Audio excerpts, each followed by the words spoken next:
Mga kaabante, para sa ating out of town, ngayong Semana Santa, dinadagsa ang LU o La Union ng mga biyahero mula sa iba't ibang panig ng bansa.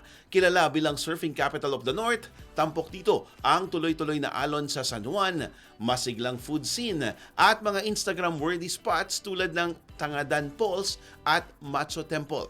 Para samahan tayong mag-out of town, narito ang FYI report ni Jason Jupiter.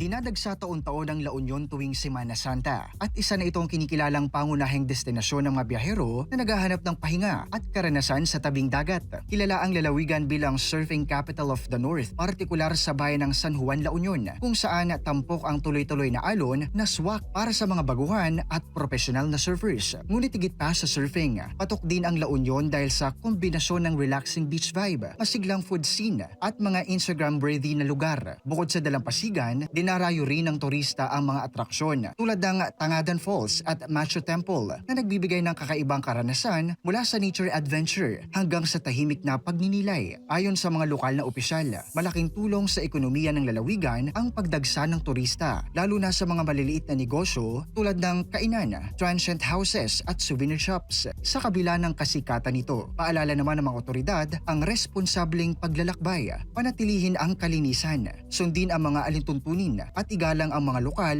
na residente. Sa huli, ang La Union ay hindi lamang bakasyonan, kundi isang lugar kung saan nagsasama ang pahinga, adventure at pagninilay tuwing Semana Santa. Para sa FYI, ako si Jason Jupiter. Abante!